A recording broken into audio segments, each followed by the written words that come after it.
Hello बच्चों, स्वागत है आप सबका हमारे इस नए लेक्चर में रियल नंबर्स के। और बच्चों, आपको याद ही होगा कि हमारे लास्ट लेक्चर में हम एक्सरसाइज 1.1 जो था वो सॉल्व कर रहे थे और उसमें एक क्वेश्चन हमारा सॉल्व करना बचा हुआ था जो हम आज के लेक्चर में देखेंगे।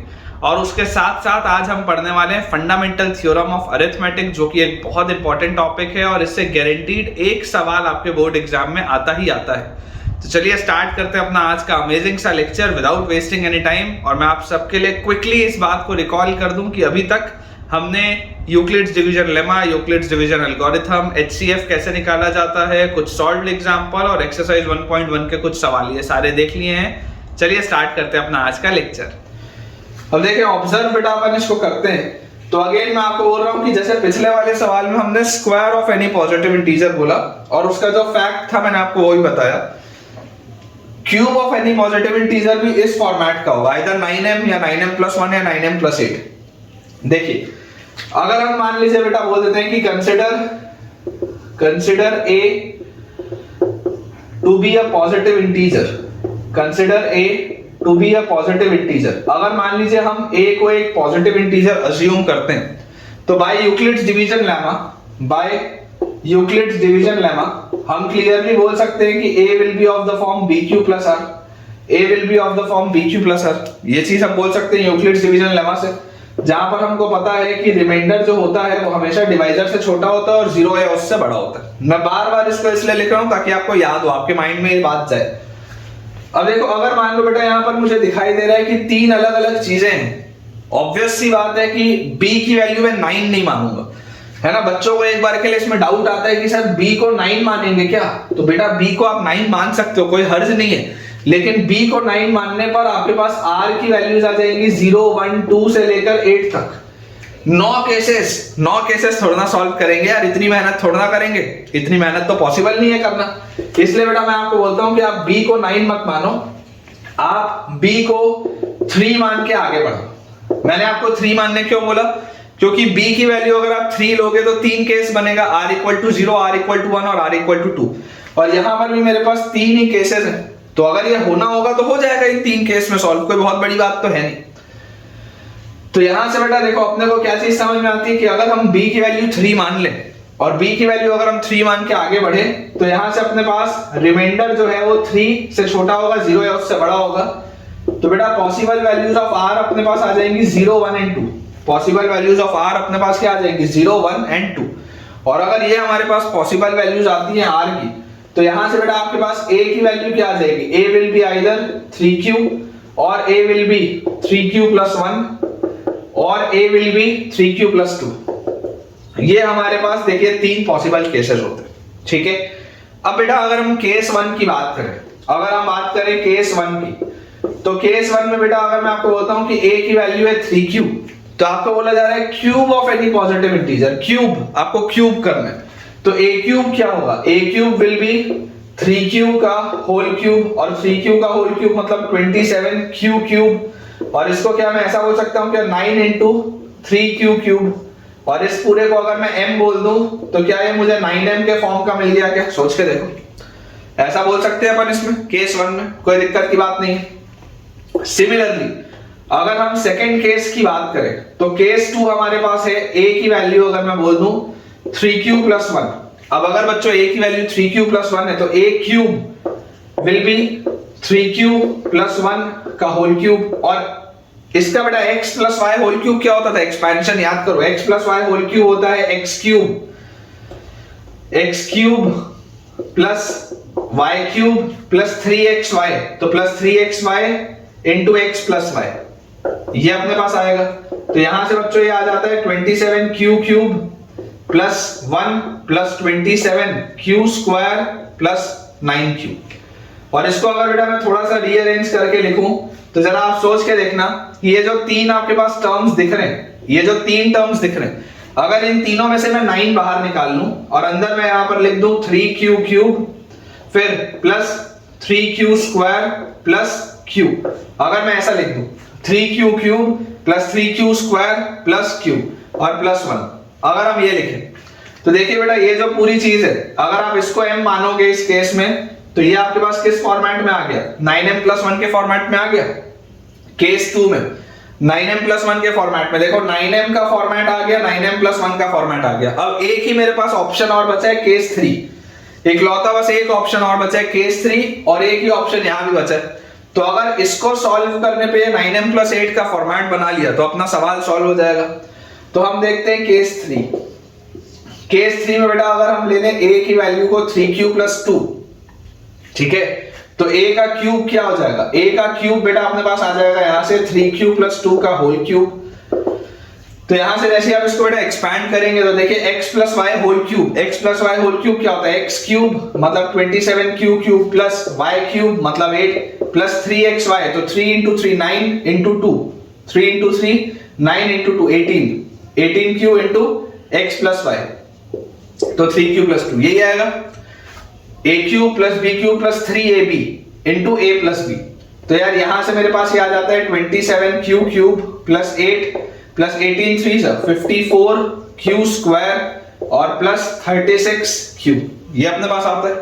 अगर हम ये तीन टर्म्स को पकड़ के आगे बढ़े और अगर मैं आपको बोलता हूं कि 9 इसमें से आप बाहर निकालो, तो यहां अंदर बचेगा आपके पास 3q क्यूब, यहां पर बेटा आपके पास 9 बाहर निकलते अंदर बचेगा 6q स्क्वायर, 9 बाहर निकलते आपके पास बचेगा 4q, ये अपने पास चीज आ जाएगी, और प्लस 8 अपने पास है। अब अगर मैं अगेन इस पूरी चीज को m बोलता हूं तो देखो ये अपने पास क्या आ गया, 9m प्लस 8 का फॉर्मेट आ गया। मतलब कि जब आपने बेटा b की वैल्यू 3 बोली तो आपके पास a के तीन पॉसिबल ऑप्शंस है। a की वैल्यू या तो 3q हो सकती थी, या 3q प्लस 1 हो सकती थी, या 3q प्लस 8 हो सकती थी, सॉरी 3q प्लस 2 हो सकती थी, ठीक है। और जैसे ही आप उनका क्यूब किए तो क्यूब करने पर आपने देखा कि वो 9m या 9m प्लस 1 या 9m प्लस 8 का फॉर्मेट बना लेता है, ठीक है। तो ये भी एक इंपॉर्टेंट सवाल था। इसका वो जो फैक्ट है वो बहुत ज्यादा इंपॉर्टेंट नहीं है, स्क्वायर वाले में इंपॉर्टेंट था, इसलिए मैंने आपको बताया कि किसी भी पॉजिटिव इंटीजर का square will be of the form 3m या 3m प्लस 1 या 3m। लेकिन ये इसका जो फैक्ट है कि 9m या 9m प्लस 1 या 9m प्लस 8 ये उतना इंपॉर्टेंट नहीं है, इसलिए मैं आपको अलग से इसको एक्सप्लेन नहीं कर रहा हूं। लेकिन इस सवाल को कैसे सॉल्व करना था मैंने आपको बता दिया। इंपॉर्टेंट क्वेश्चन है, 3 मार्कर में आ सकता है। सो बच्चों इसके साथ हमारा जो यूक्लिड्स डिवीजन लेमा से रिलेटेड जितनी भी चीजें थी, जो पहला मैंने आपको पॉइंट लिखाया था वो खत्म हो चुका है। अब हम चलते हैं अपने सेकंड पॉइंट की तरफ, which is fundamental theorem of arithmetic. एक इंपॉर्टेंट टॉपिक है, सवाल बनते हैं इससे भी। Topic is fundamental theorem of arithmetic, fundamental theorem of arithmetic, ठीक है। इसका क्या स्टेटमेंट है और इसमें किस तरीके के क्वेश्चन आते हैं मैं आपको बताता हूं। सबसे पहले अपन जो इसका थोड़ा सा एक थ्योरेटिकल एस्पेक्ट है वो लिख लेते हैं। लिखेंगे बेटा साथ में आप सब लोग, every composite number can be expressed, every composite number can be expressed, every composite number can be expressed या factorized, can be expressed या factorized as a product of primes, as a product of primes.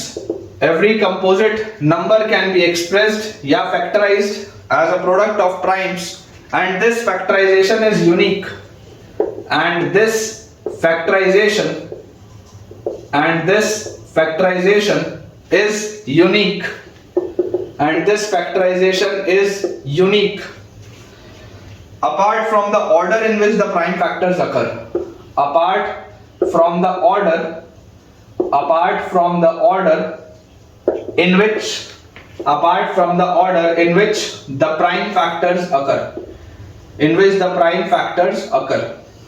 इसका मतलब क्या बच्चों मैं आपको explain कर देता हूं, ठीक है। इसका बेसिक सा मीनिंग है, क्या मीनिंग है मैं आपको एक्सप्लेन करता हूं। देखिए बोला जा रहा है कोई भी अगर आप कंपोजिट नंबर लेते हैं तो आप उसे हमेशा, कंपोजिट नंबर्स क्या होते हैं सबसे पहले आप समझिए, प्राइम नंबर्स और कंपोजिट नंबर्स।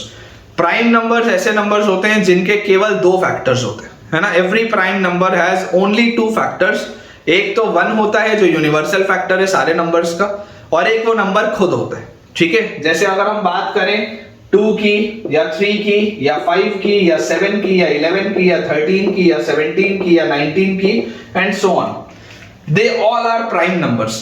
इन सब की खासियत क्या है, इन सब में खास बात यह है कि इन सब के केवल 2 फैक्टर्स हैं, एक तो 1 इन सबका फैक्टर है और ये नंबर खुद के फैक्टर, सिर्फ 2 फैक्टर्स। लेकिन कंपोजिट नंबर्स क्या होते हैं? What are composite numbers? तो कंपोजिट नंबर्स होते हैं बचे हुए नंबर्स जिनके 2 से ज्यादा फैक्टर्स होते हैं, है ना, जिनके बेटा 2 से ज्यादा फैक्टर्स होते हैं, या आप ऐसा बोल सकते हैं कि जिनके मिनिमम 3 फैक्टर्स होते हैं, they are called composite numbers.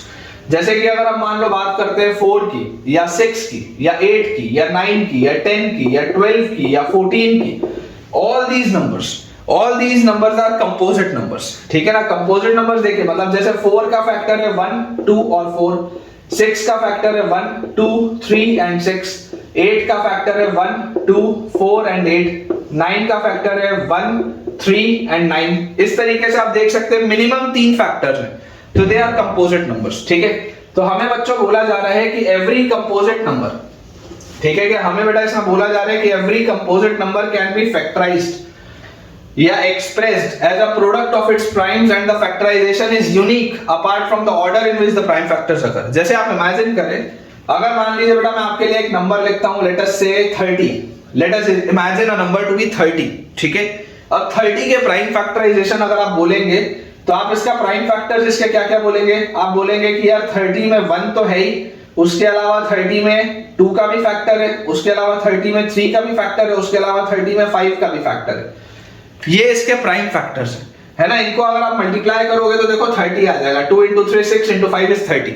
ये इसका प्राइम फैक्टराइजेशन है, 1 आप हटा दो अगर प्राइम फैक्टर्स लिख रहे हो तो ये आपके पास आ गए इसके prime factors, that is 2 into 3 into 5, ठीक है। अब अगर बेटा ये हमारे पास इसके प्राइम फैक्टर्स आ चुके हैं, तो आपको बोला जा रहा है कि अगर 30 के प्राइम फैक्टराइजेशन है 2 into 3 into 5, तो 2 into 3 into 5 और किसी भी नंबर का प्राइम फैक्टराइजेशन नहीं हो सकता। अगर 30 का prime factorisation is 2 into 3 into 5, तो और किसी भी दुनिया के नंबर का प्राइम फैक्टराइजेशन 2 into 3 into 5 नहीं हो सकता 30 के अलावा। ये यूनिकनेस है, ये आपका फंडामेंटल थ्योरम ऑफ अरिथमेटिक है कि every composite number can be expressed as a product of its primes and this factorization is unique. ये फैक्टराइजेशन यूनिक है apart from the order in which the prime factors occur. इसका क्या मतलब है कि आप इसी को 3 into 2 into 5 भी लिख सकते हो, आप इसी को 5 into 2 into 3 या 5 into 3 into 2, ये सब आप कर सकते हो। ऑर्डर से फर्क नहीं पड़ता, इनके ऑर्डर से फर्क नहीं पड़ता। लेकिन अगर आपने यही 3 प्राइम फैक्टर्स चुने हैं कि 2 एक बार, 3 एक बार और 5 एक बार, तो इनका जो बेटा आपके पास मल्टीप्लिकेशन आएगा वो 30 आएगा, मतलब कि 30 के प्राइम फैक्टराइजेशन में ये आएंगे, तो ये और किसी भी नंबर के प्राइम फैक्टराइजेशन में नहीं आ सकते। ये इसका मतलब है ना। ये बहुत सिंपल सा मतलब है इस स्टेटमेंट का। अब अगर आपको बच्चों ये स्टेटमेंट अच्छे से क्लियर हो चुका है, तो मैं आपको एक क्वेश्चन कराता हूं जो बहुत बार एग्जाम्स में आ जाता है, और उसको प्रॉपरली लिखा कैसे जाता है आपको वो भी एक्सप्लेन करता हूं। देखिए, आप क्वेश्चन मेरे साथ नोट करिएगा, ये आपके बुक में सॉल्व्ड एग्जांपल्स में दिया हुआ है। सॉल्व्ड एग्जांपल्स में हमारे पास लिखा है कि consider the numbers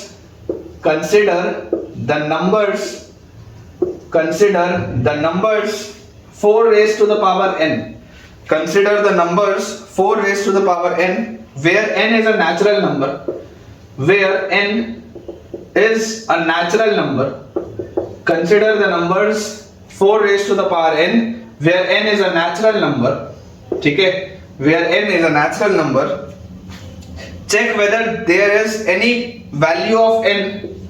Check whether there is any value of n. Whether there is any value of n. Check whether there is any value of n for which 4 raised to the power n. Any value of n for which 4 raised to the power n ends with the digit 0. Ends with the digit 0. ये अपने पास बच्चों सवाल है, ठीक है। अब अगर ये हमारे पास बेटा क्वेश्चन दिया हुआ है, तो हमें बोला जा रहा है कि आप 4 raised to the power n के फॉर्मेट के नंबर्स देखिए, जहां पर n जो है वो एक नेचुरल नंबर है, ठीक है। ऐसा वाला सवाल बहुत बार प्रीवियस ईयर बोर्ड एग्जाम्स में आया है, 2 मार्क्स का ये क्वेश्चन आता है, बहुत स्टैंडर्ड सा क्वेश्चन है, ठीक है। इसी से मिलता जुलता सेम कंसेप्ट का क्वेश्चन एक आपकी एक्सरसाइज में भी दिया हुआ है, जहां पर शायद 6 raised to the power n की बात हो रही है। बोला जा रहा है कि अगर n नेचुरल नंबर है तो आप चेक करके बताएं कि क्या कभी भी 4 की पावर n 0 से एंड हो पाएगा या नहीं। तो देखिए बेटा, आप इसका अप्रोच समझिएगा। अप्रोच बेटा मैं आपको बोलता हूं कि 4 raised to the power n का मतलब क्या है। 4 raised to the power n का मतलब है n की वैल्यू 1 रखोगे तो 4, n की वैल्यू आप 2 रखोगे तो 16, n की वैल्यू 3 रखोगे तो 64, n की वैल्यू आप 4 अगर रखोगे तो यहां पर आपके पास आ जाएगा 256। फिर आप n की वैल्यू अगर 5 रखोगे तो आपके पास आ जाएगा 1024, n की वैल्यू अगर आप 6 रखोगे तो आपके पास आ जाएगा 4096 एंड सो ऑन। इस फॉर्मेट के नंबर्स की बात हो रही है, ठीक है क्या? ये इस फॉर्मेट के बेटा आपके पास नंबर्स की बात हो रही है और आपसे पूछा जा रहा है कि क्या ये कभी भी 0 से एंड हो सकता है या नहीं। तो हमें ये चीज समझनी पड़ेगी कि देखिए for a number to and with digit 0, for a number to end with digit 0, it must be divisible by 10. It must be divisible by 10. मतलब आप जरा खुद सोच के देखिए कि अगर कोई भी बेटा दुनिया का नंबर अगर 0 से एंड हो रहा है तो 10 से डिवाइड आप उसको कर पाओगे। जैसे 190 है, 190 0 से डिवाइड हो रहा है तो ऑब्वियसली आप 10 से उसको 0 लास्ट में आ रहा है तो आप 10 से डिवाइड कर सकते हो, 19 आंसर आएगा। किसी भी नंबर में अगर लास्ट में 0 आ रहा है मतलब वो 10 से डिवाइड होता है, ये बात श्योर है। तो for a number to and with digit 0 it must be divisible by 10। now the prime factors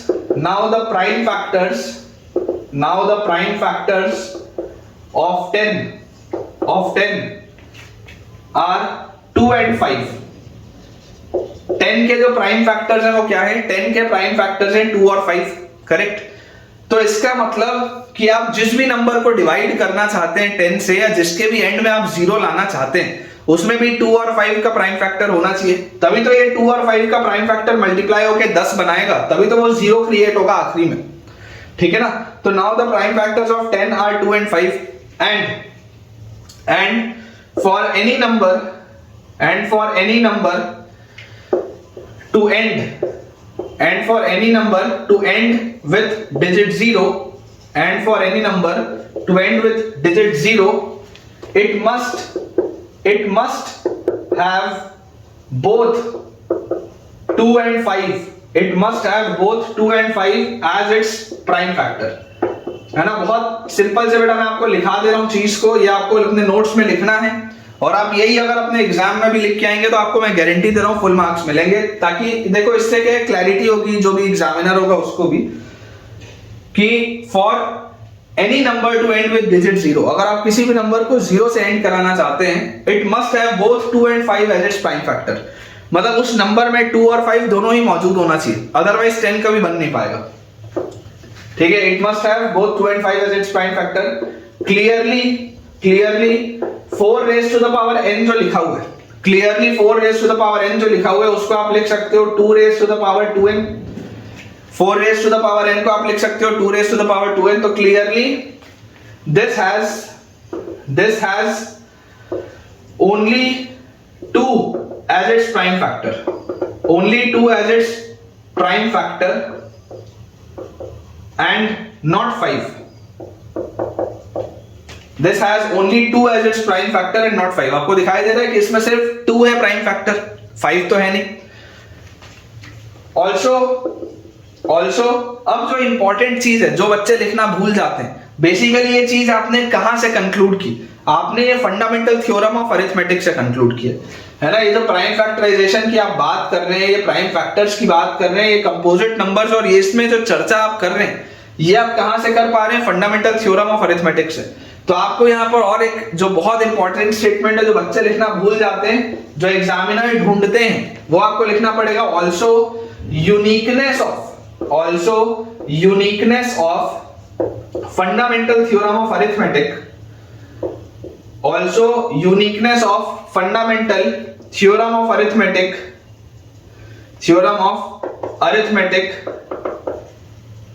also uniqueness of fundamental theorem of arithmetic guarantees that there is no other prime factor in 4 raised to the power n except 2। ये चीज आपको बेटा लिखना बहुत जरूरी है कि ये जो यूनिकनेस है फंडामेंटल थ्योरम ऑफ अरिथमेटिक की, also the uniqueness of fundamental theorem of arithmetic guarantees that, वो गारंटी आपको देता है कि आपके 4 raise to the power n में और कोई भी प्राइम फैक्टर नहीं है सिवाय 2 के, एक्सेप्ट 2, ठीक है। तो क्लियरली आप बोल सकते हो, अब फाइनली आप बोल सकते हो देयरफॉर नो नंबर, या ऐसा therefore numbers of the form therefore numbers of the form 4 raised to the power n will never end with digit 0। ये बहुत इंपॉर्टेंट है बेटा, दिस इज वेरी इंपॉर्टेंट और बहुत क्रूशियल भी है ये लाइन लिखना। देखिए ये 2 मार्क्स का सवाल है ना, स्टैंडर्ड क्वेश्चन है 2 मार्क्स का, ये बहुत बार आता है बोर्ड के एग्जाम में। और आपको ये चीज समझनी पड़ेगी कि देखिए सबसे पहले आपने इस फॉर्मेट के नंबर्स लिख दिए, फिर आपने ये भी बता दिया कि अगर आपको 0 से डिवाइड करना है तो 10 से, मतलब 0 लास्ट में चाहिए तो 10 से डिवाइड होना पड़ेगा, मतलब 2 और 5 के फैक्टर होने चाहिए। फिर आपको दिख रहा है कि इसमें केवल 2 का फैक्टर है, 5 का नहीं है। इतना सब लिखने के बाद आपने जो पिन पॉइंट काम करना था वो आपने क्या लिख दिया कि जो यूनिकनेस है फंडामेंटल थ्योरम ऑफ अरिथमेटिक की, जहां से हम ये सारी चीजें डिराइव कर पा रहे हैं, वो यूनिकनेस ये बताती है कि इसके 4 raise to the power n के प्राइम फैक्टराइजेशन में और कोई भी प्राइम फैक्टर नहीं है सिवाय 2 के। इसलिए 4 की पावर n कभी भी 0 से एंड नहीं हो पाएगा, ये बात गारंटीड है। और आप अगर इसको देखेंगे भी तो आपको ये चीज दिखेगी कि 4 की पावर n के फॉर्म में या तो 4 आएगा आखिरी में, या तो 6 आएगा, या तो 4 आएगा या तो 6 आएगा, इसके अलावा और कुछ भी नहीं आएगा, आइदर 4 और 6। ऑल्टरनेट पैटर्न में चलेगा, 4 6 4 6 4 6 ऐसा ही चलेगा, उसके अलावा और कुछ भी नहीं आएगा, ठीक है।